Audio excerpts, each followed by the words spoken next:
بسم اللہ۔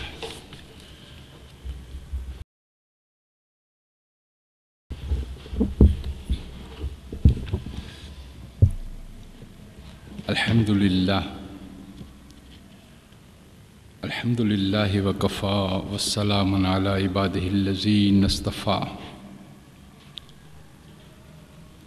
الحمد للہ حمدا کثیرا طیبا مبارکا والصلاة والسلام علی من لا نبی بعدہ۔ اما بعد، قال اللہ تعالی فی الکلام المجید والفرقان الحمید، بسم اللہ الرحمن الرحیم۔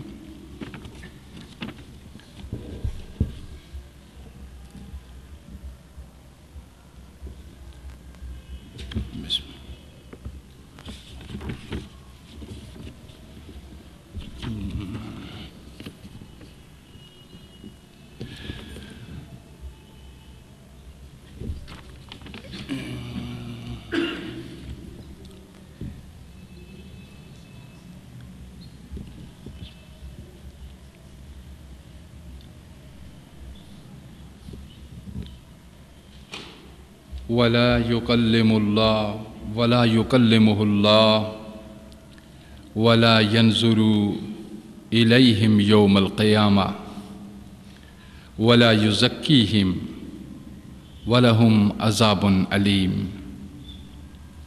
صدق الله مولانا العظيم وصدق رسوله النبي الكريم۔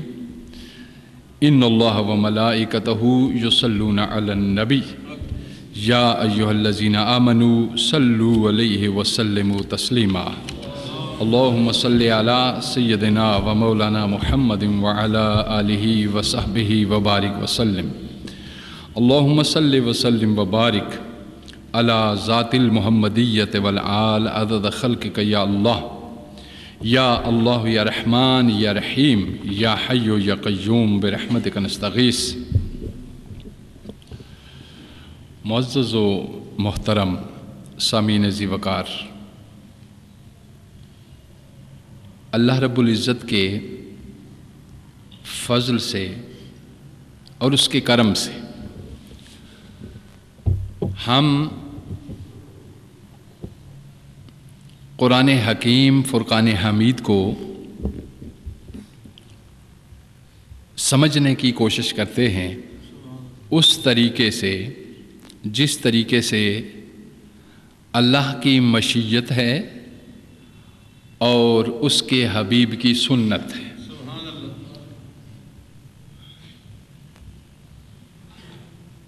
منشاء الہی سنت سے واضح ہوتا ہے، منشاء الہی سنت سے روشن ہوتا ہے، واضح ہوتا ہے۔ منشاء مرضی مولا یعنی رضائے رب اس کے حبیب کی صورت میں جلوہ نما ہے۔ رضائے رب اس کے حبیب صلی اللہ علیہ وآلہ وسلم کی صورت میں جلوہ نما ہے۔ منشاء رب جب جلوائے سنت مصطفیٰ صلی اللہ علیہ وآلہ وسلم میں ظہور پذیر ہوتی ہے تو انسان کو تین مقامات اس کے روشن ہو جاتے ہیں۔ ایک مقام اس کا نفس ہے،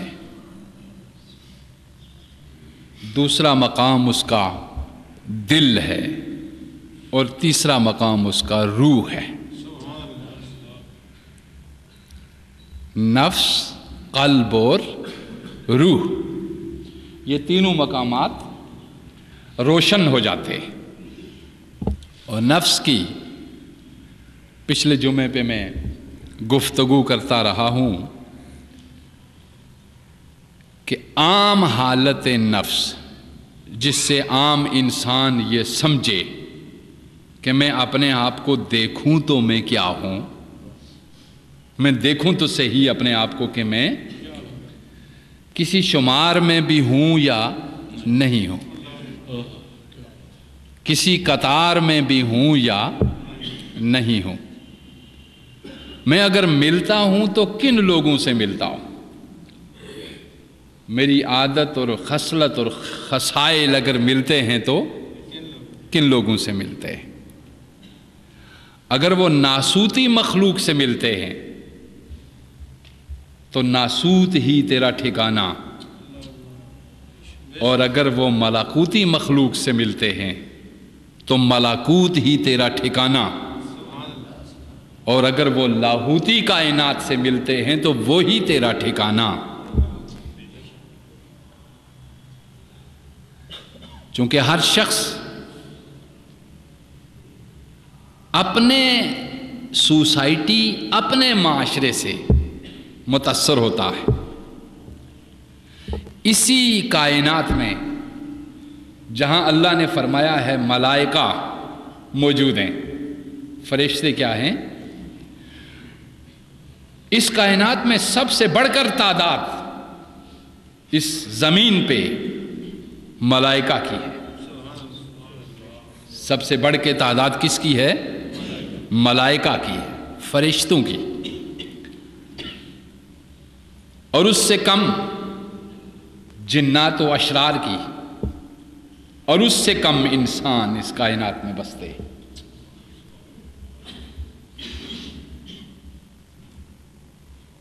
اور انسان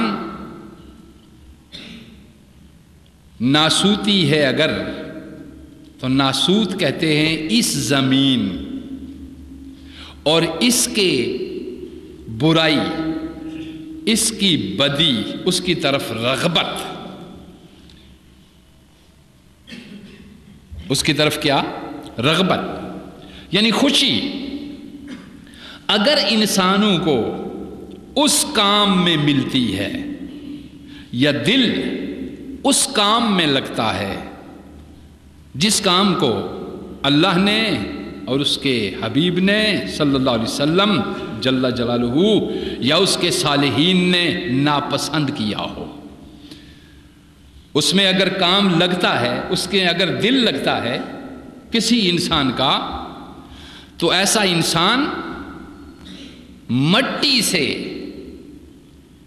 جس طرح تخلیق پایا تھا، اس نے اس سے اپنے آپ کو چھٹکارا نہیں دلایا،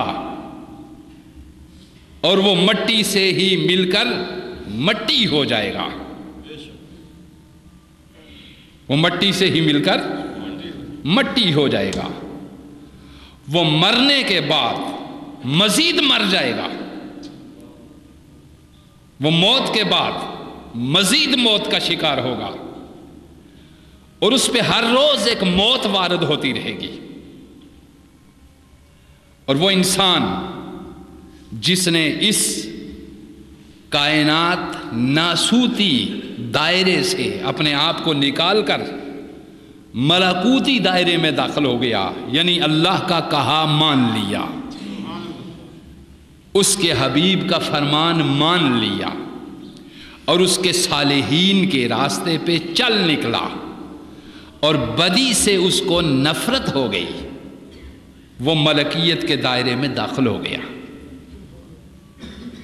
اس کی جس طرح اس پہلے شخص کی ہر روز ایک نئی موت ہے، اسی طرح اس دوسرے شخص کی ہر روز ایک نئی حیات ہے، ہر روز ایک نئی حیات ہے، ہر روز ایک نئی زندگی ہے۔ قرآن پاک اس زندگی کا بھی ذکر کرتا ہے اور اس موت کا بھی ذکر کرتا ہے۔ جس موت کا میں نے آپ کو تذکرہ کیا، اس کا بھی قرآن بیان کر دیا ہے اسے، اور جس زندگی کا تذکرہ میں نے کیا، اس زندگی کا ذکر بھی قرآن کرتا ہے۔ قرآن کہتا ہے فَلَنُحْيِيَنَّهُ حَيَاةً طَيِّبَةً، وہ لوگ جو اس ناسوت سے اپنی جان کو چھڑا لیتے ہیں، دنیا کے رذائل سے اپنے آپ کو چھڑا لیتے ہیں بدی سے